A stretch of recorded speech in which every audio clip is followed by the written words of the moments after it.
ये लिखते हैं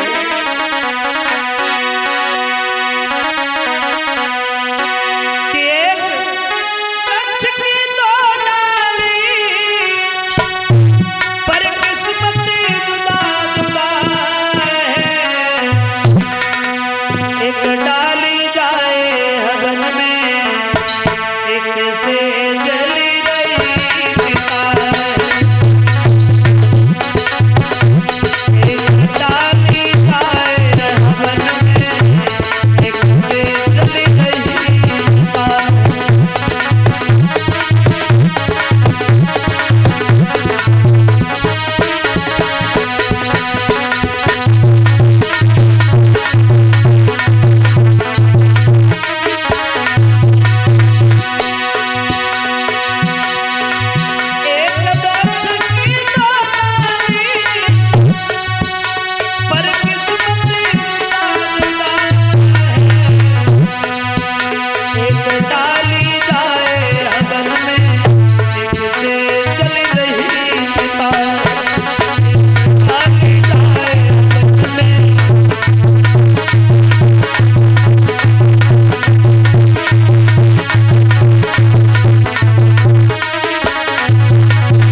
एक बने शंकर जी पूजता, एक सीढ़ी में लगा है।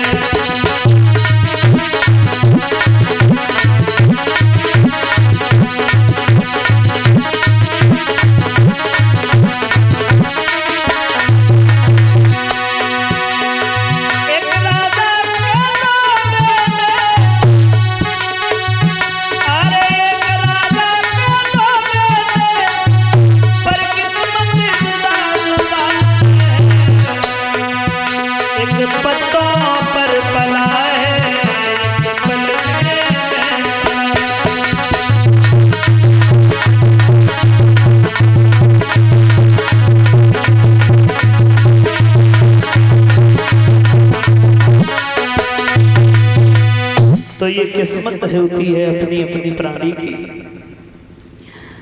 थोड़े समय के बाद ही बच्चों का नामकरण संस्कार किया गया।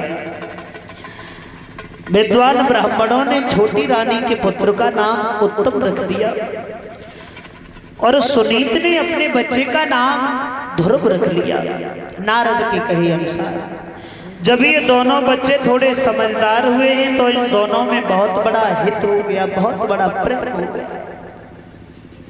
प्रेम, प्यार नहीं, प्रेम। क्योंकि प्यार में और प्रेम में अंतर होता है। क्योंकि ये 2.5 अक्षर प्रेम के प्रेमी से ना टूटे। प्रेम में और प्यार में अंतर होता है। प्यार वो होता है पति पत्नी का प्यार। सर्दिन के महीना में कान से फोन दे और रजैया मूड दे लो, घंटन तक मत नहीं करो।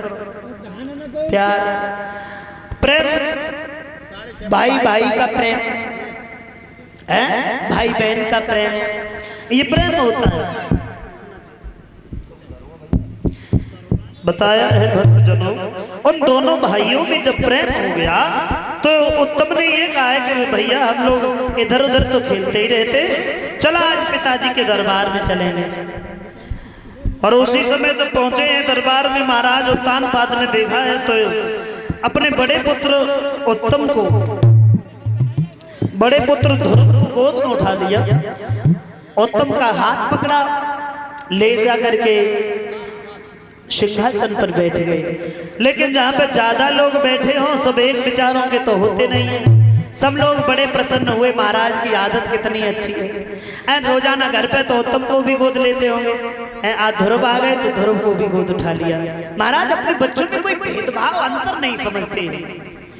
उसी भीड़ में एक नीच बुद्धि वाला इंसान बैठा था, जिसे आप चुगला भी कह सकते हो। चुगिला चूक तुए नहीं बुगाई कहे चाहे रोए घर घर फूट कराई दे यो करे ये कसे दो। उसकी आदत में सुधार नहीं आता। वो चुगिल इंसान चुपचाप दरबार से उठ गया, जाकर के महलों में सुरची के पास पहुंच गया। आवाज लगाई, महारानी बोलो। अब बोले क्या भाई, तुम्हारा तो कहीं कोई सम्मान बचा ही नहीं है। तुझसे कौन कह रहा था? तुझे ये नहीं पता है महाराज ने हमारे कहने से बड़ी रानी को महलों से निकाल दिया है? और तू कह रहा है कि हमारा सम्मान नहीं है। वो चुगले आदमी कहता है कि भाई उसी दासी का लड़का महाराज की गोद में बैठा है, तुम्हारा बच्चा जमीन पे खड़ा है, सम्मान है? ये सम्मान है? हमसे तो देखा नहीं गया इसलिए चले आए चुपचाप। एकदम से ये बात सुनी है तो भागी और जाकर के देखा है तो क्या देखा, उस चुगिल इंसान की बात बिल्कुल सच है। महाराज उत्तान पाद ध्रुव को गोद में बिठाए हैं, उत्तम जमीन पे खड़ा है, तो जाकर के गाल पे एक तमाचा दिया। कमी तेरी ऐसी किस्मत कहाँ है कि तुझे राजा की गोद बैठने के लिए मिले? अब की बार इधर देखना लिया तेरी आंखें नोच लूंगी। महाराज उत्तान पाद के मुंह से एक शब्द भी नहीं आया कि शिकायत मार रही है।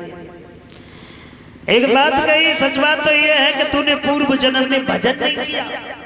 अगर तूने थोड़ा भी भजन किया होता तब इस गद्दी का अधिकारी बनता।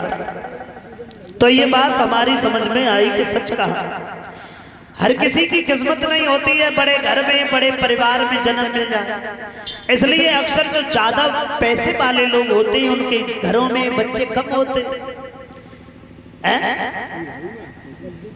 अगर कोई एक आध है तो वो काउकाम को ना है, कोई कानो है, कोई कुतरो है, कोई लंगड़ो है, कोई लूलो, और जहां को टन्ना ना है तो लगी है। हर किसी की किस्मत नहीं है कि जन्म लेते ही और बहुत सारी दौलत का अधिकारी बन जाए। और रोते रोते ध्रुव अपनी माँ के नजदीक के लिए भागे हैं, और जैसे ही माँ ने अपने पुत्र को रोता हुआ देखा है तो जवाब दिया, लाला क्या हो गया? ध्रुव अरे वो दुखियारी के लाल तो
जवाब दिया, किसने मारा है ध्रुव? तो ध्रुव कहने लगे, मैया हम तो जा भी नहीं रहे थे, उत्तम भैया अपने साथ में हमें बुला के ले गया। पिताजी ने जैसे ही हमें देखा तो अपनी गोद में उठा लिया। न जाने मौसी कहां से चली आई, मौसी ने आकर के हमारे गाल पे तमाचा मार दिया। माँ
जवाब दिया है,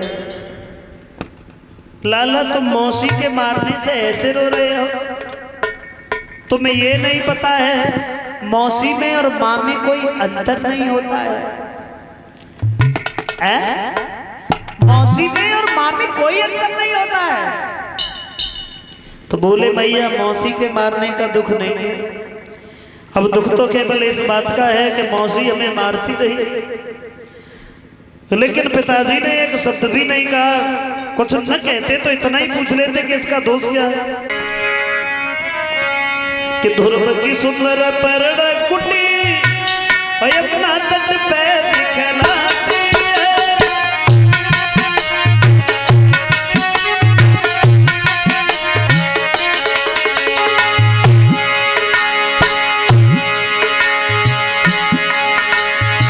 ध्रुव की सुंदर परण कुटी अपना तट पे दिखलाती है, जिसके चारों दिस खिली हुई फुलबारी शोभा पाती है। कैसी थी वो कुटिया? छाई बहार कुटिया के तीर, छाई अजब बहार कुटिया के तीर,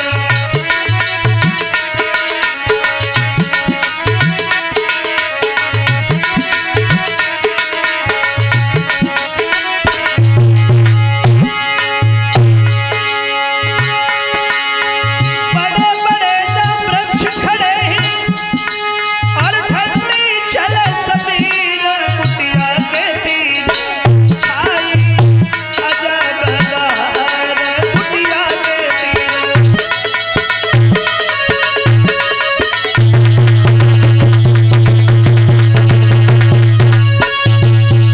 बड़ी सुंदर सी कुटिया का निर्माण किया।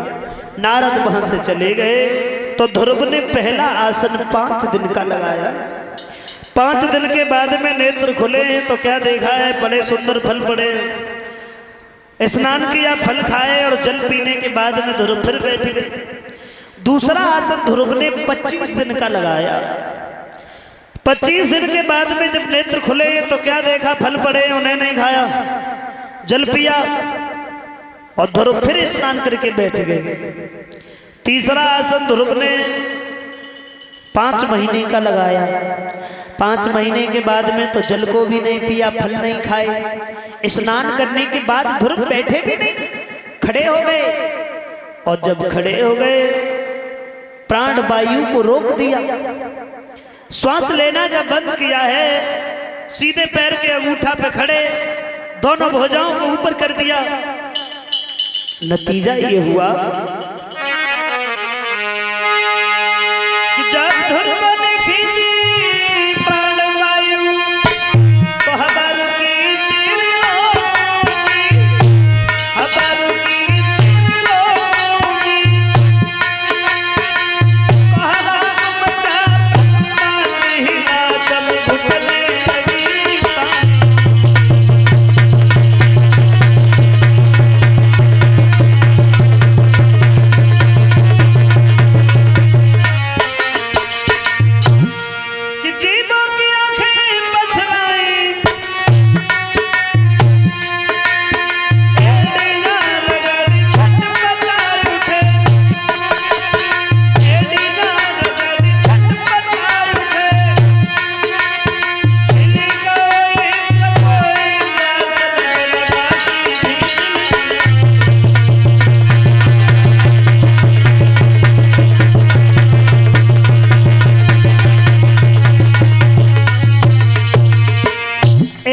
से कोहराम मच गया, इंद्रासन हिलने लगा, क्षीर सागर में उबाल आ गया।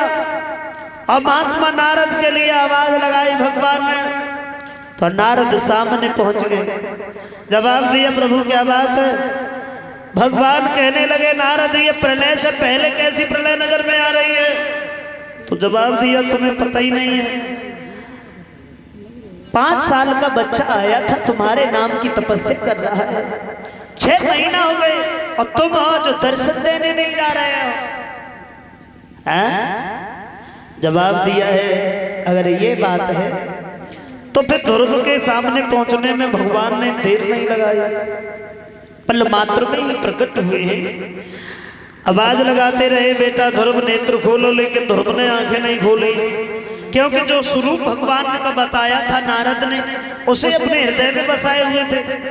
और जैसे ही उस प्रतिबिंब को खींचा है भगवान ने अपनी माया से, ध्रुव जमीन में गिरने वाले थे तो भगवान ने अपने भक्त को गोद में ले लिया। बोलिए भक्त वत्सल भगवान की। अब वही चेहरा है जैसा कि नारद ने बताया था। देखते रहे आंखों से आंसू बहने लगे। भगवान बोले बेटा तुम रो रहे हो, अब क्यों रो रहे हो ध्रुव? ध्रुव कहने लगे हे पिताजी तुम बड़े निर्दयी हो, खबर तो लेते हो लेकिन बहुत बाद में। उस दिन हमें मौसी मारती रही, भाभी बचाने नहीं आए। बोले लाला अगर आज वहां हम पहुंच जाते तो आज तुम यहाँ नहीं आते, हमसे कोई वरदान मांगो। तो ध्रुव ने मना कर दिया, हम कोई वरदान नहीं मांगेंगे। भगवान ने कहा है कि लाला अगर तुम वरदान नहीं मांगते हो तो हम तुम्हें अपनी इच्छा से देते हैं। जिस लोक के लिए देवता राक्षस हमेशा लड़ते रहे वो लोक हमने किसी को नहीं दिया, वो हम तुम्हें दे रहे हैं। बाद में जो ध्रुव लोक के नाम से जाना जाएगा। भगवान ने वरदान दिया तो ध्रुव ने दोनों हाथ जोड़े, प्रभु हम एक वरदान मांग ले। बोले मांगो। इतना वरदान दीजिए कि हम जब चाहे तब तुम्हारे दर्शन हो जाए। कैसे थे भक्त सतयुग के?